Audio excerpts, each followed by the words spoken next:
साथियों, मेरे से पहले कॉमरेड्स ने बोला कि एनटीए का गठन किस तरीके से हुआ है, कितने स्कैम्स हुए हैं, बट हमें इसका एक लार्जर पिक्चर देखना होगा।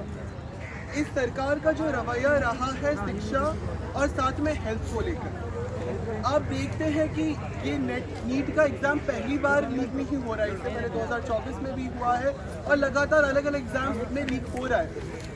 लेकिन जो मोदी सरकार बोल रही है कि भारत का अमृतकाल आ रहा है, कब आएगा पता नहीं है, दिखता आता हुआ दिख नहीं रहा है। खाने के तेल में, चलने के तेल में हर जगह महंगाई बढ़ चुकी है और वो अमृतकाल कहाँ है, शायद मोदी जी के मन की बात में ही सीमित है वो। लेकिन इससे बाद हम इस चीज़ पे हमें सोचना होगा कि कैसा युवाओं का देश या युवाओं के देश की कल्पना जो मोदी जी हर दिन करते रहते हैं, उस देश के युवाओं के लिए मोदी जी क्या कर रहे हैं।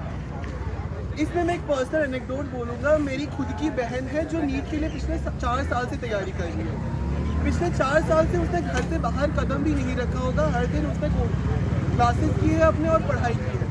वो इस चीज़ में तो प्रिविलेज्ड है कि उसने कोचिंग ली पाई है, लेकिन उसके 4 साल की मेहनत और अब जब उसका पेपर कैंसिल हो चुका है तो शी इज़ ऑलमोस्ट सुसाइडल।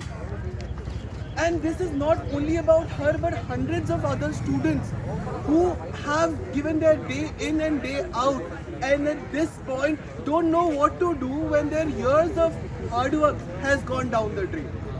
इसकी अकाउंटेबिलिटी कौन देगा? एनटीए ने तो ट्वीट करके बोल दिया था कि हमारे ऐसे सिक्योरिटी प्रोसीजर्स हैं, लेकिन आज कहाँ गया उनका सिक्योरिटी प्रोसीजर? देश में जो युवाओं के भविष्य के साथ खिलवाड़ हो रहा है वो बस केवल एनटीए नहीं कर रहा है। अभी हालांकि में बिहार में जो 1 साल पहले सरकार आई थी और नए नए चीफ मिनिस्टर आए थे, उन्होंने बहुत जल्दी एक बहुत बड़ी उपलब्धि प्राप्त कर ली है। वहाँ के जब टीचिंग एस्पिरेंट्स आए थे तो उनके प्रोटेस्ट को पटना शहर में पीटा गया। ये उनकी सबसे बड़ी उपलब्धि है सरकार में आने के 1 साल के अंदर अंदर। देश का जो ये डेमोक्रेटिक डिविडेंड की मोदी जी बात करते रहते हैं, उनको ये देखना पड़ेगा कि आज पिछले 7 सालों में इस देश में प्राइवेट मेडिकल कॉलेजेस की क्या राइज हुई है।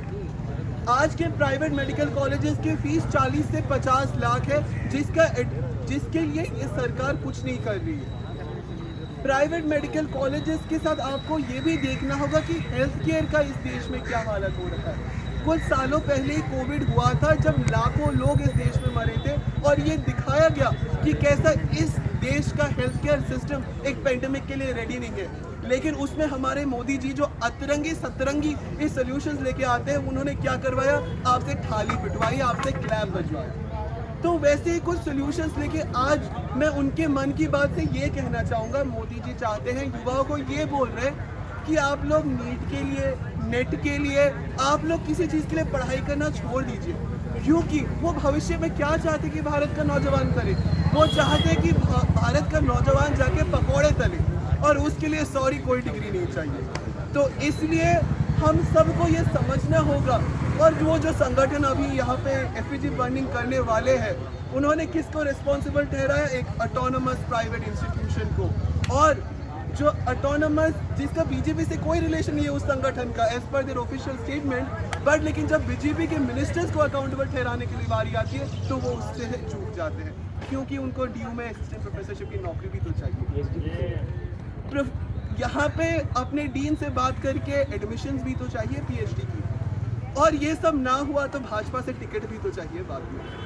तो इस नेक्सस को आप समझिए कि कौन है जो वो स्टूडेंट के इश्यूज को उठाता है और कौन स्टूडेंट के इश्यूज के नाम पे ढोंग करता है। एक ऐसे फसाड एंटिटी पर रिस्पॉन्सिबिलिटी डाल देता है जिसका कोई माई बाप ही नहीं। तो साथियों, हम सबको जगना होगा। We have to see the facade of this nexus between the Sangh, between the party and their so called autonomous student party. इसके साथ मैं यही बोलना चाहूँगा कि हम सबको इकट्ठा होना पड़ेगा।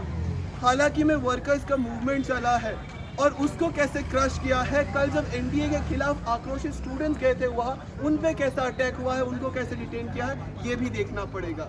क्योंकि कुछ ही दिन पहले दिल्ली सरकार की और दिल्ली पुलिस की, ट्रिपल इंजन वाली दिल्ली सरकार की ये जो पुलिस की रवैया होते हैं, जब यूजीसी के खिलाफ कुछ लोग प्रोटेस्ट करते हैं कि उनका रिवर्स डिस्क्रिमिनेशन हो रहा है, तब दिल्ली पुलिस नहीं जागती है। लेकिन दिल्ली पुलिस तब जागती है जब लोग जाके एनटीए के खिलाफ प्रोटेस्ट करते हैं। इस दिल्ली पुलिस ने तो ऐसे प्रोटेस्ट का हाल कर लिया है कि आपको स्टेट के खिलाफ प्रोटेस्ट करने के लिए परमिशन लेना पड़ेगा स्टेट से। भाई, यू आर द जज, you are the jury and as well as you are the pleader. This is the mockery of natural justice in this country. तो इसी के साथ मैं अपनी बात को समाप्त करूंगा। इनकलाब जिंदाबाद।